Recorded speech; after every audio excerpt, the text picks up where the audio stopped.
ሰው ለለውጥ ከተዘጋጀ መለወጥ ይቻላል። ራሳችንን ለማስተካከል ራሳችንን ለመቀየር ይሄ ሙጃሃዳ የሚባለውን ሲያነሱ ዑለማዎች አንድ ሰሐረተል ፍርዓውን የፍርዓውን ድግምተኞችን ታሪክ ታውቃላችሁ። እንግዲህ በሐቅና በባጢል ያለው ስራ እስከ የውመል ቂያማ ድረስ ይቀጥላል።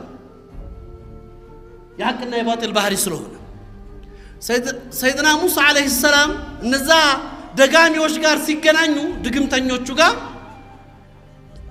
ሙሳ ይዘው የመጡት ነገር አለ። ሙሳ አለይሂ ሰላም ይዘውት የመጡት በትር አላቸው፣ አሷ ሙሳ አለች። እነዛ ደግሞ ድግምቶቻቸውን ይዘው መጡ። በሐቅና በባጢል መካከል የሚደረግ ፉክክር ነው። አሸራት አላፍ በሺዎች የሚቆጠሩ ሰዎች የውሙ ዚና ላይ ተሰብስበዋል። ሰይድና ሙሳ አለይሂ ሰላም ሊገጥሙ የወጡት ሙሽሪኮችና እነዛ የፊርዓውን ሰዎች ደጋሚዎች ስሜታቸውን አላህ የነፍስ መገለባበት ምትገርም ለውጥ ማምጣት እንደምትችል ማሳያ አድርጎ 4 ወይም 3 አይነት ባህሪ በእነዛ ሰዎች ላይ ያሳያል። መጀመሪያ ሲመጡ ምንድነው የጠየቁት ለፊርዓውን? አኢነ ለና አጅረን ኢን ኩና ነህኑ الغالبين አሉት። እኛ ሙሳን ብናሸንፍ ለኛ የሚሰጠን ክብር አለ አሉት። አዎ ሙቀረብ አረጋችኋለሁ ሚኒስተር ትሆናላችሁ አላቸው። መርሐባ ጉዳያቸው የዱንያ ጉዳይ ነው፣ የሚያስጨንቃቸው ዱንያ ብቻ ነው። ለዛ ሲሉ ይኖራሉ። ቀጠሉ ወቃሉ فألقوا حبالهم وعصيهم وقالوا بعزة فرعون بفرعون كبرنا ጌትነት ይሁንብን ብለው በዛ በጥሜታቸው የያዙትን ድግምትና ገመድ ወለቀቁ። አሁን በዚህ ሰዓት ላይ ነው ከባድ ፈተና መጣ በእነዛ ሰዎች ላይ። የሙሳ በትር እጃቸው ላይ ያለ በትርህን ልቀቅ ተብለው ታዘዙ አላህ Subhanahu Wa Ta'ala። በትሯ ተለቀቀች። እባብ ሆና የነሱን ድግምት ሁሉ መብላት ጀመረች። ያ ትዕይንት ባይናቸው አላህ ሲያሳያቸው ተመልከቱ። የመጡት ለዱንያ ክብር ነው፣ ነፍስያቸው የምታዛቸው በኢልሃድ ነው። መጡና ግን አላህ ሐቅን አሳያቸው። ወዲያውኑ ምንድነው ያደረጉት? ተመለሱ ወደ አላህ። ምን አሉ? እኛ በሙሳና ባህሩ ጌታ አመን አሉ። በቅጽበት ይነፍስ ፍርዓውን ደነገጠ። ያልጠበቀው ነገር መጣ።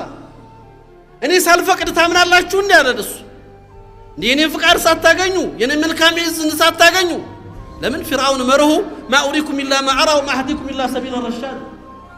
እኔ የሚይዘውን ተከተሉ፣ እኔ የጠላሁትን ጥሉ ነው። ይሄው ነው ወይ ከኛ ጋር ወይ ከዛ ጋር ነው።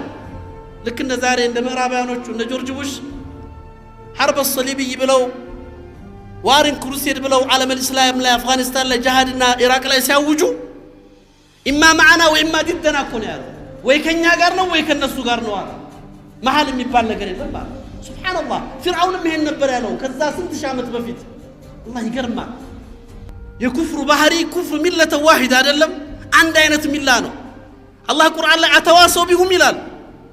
እንደው ተመካክረው ነው ይላል። እንደው ቡሽና ፍርዓውን ተገናኝተው ነው ቃላቸውን አላህ እንዲያደረገው ምን ሆነው ነው? በዛ ዘመናት ልዩነት አንድን ቃል ያወጣሉ። ላ በልሁም ቀውሙን ጣሁን ይላል አላህ። ያ ኩፍሩ ጥሜቱ ቃላቸውንም ተግባራቸውንም አንድ ያደርገዋል ይላል አላህ።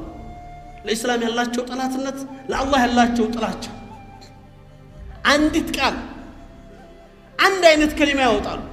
ይሄው ነው ባህሪያቸው። ይዘን እኔ ሳልፈቅድ አለ እንዴ እኔ ሐቋ ያለው ከኔ ጋር እኔ ሳልፈቅድ እንዴት ተሰልማላችሁ አለ ፍርዓውን። ኧረ በአላህ ለማመን አንተ ፍቃድ ያስፈልግም አሉት። እኛ የጌታችንን ምህረት ተከትለን ፈልገን አምነናል አሉት። ኢዘን ይሄ ከሆነ ውሳኔያችሁ አለ ያው ያምባገነን ባህሪ ለውቀጥዐና አይዲየኩም ወአርጁለኩም ሚን ኺላፍ እጅና እግራችሁን አላይቼ ቆርጬ እሰቅላችኋለሁ አላቸው። እንግዲህ ሰው ነሶች አሁን የሰለሙ ሰዎች ናቸው።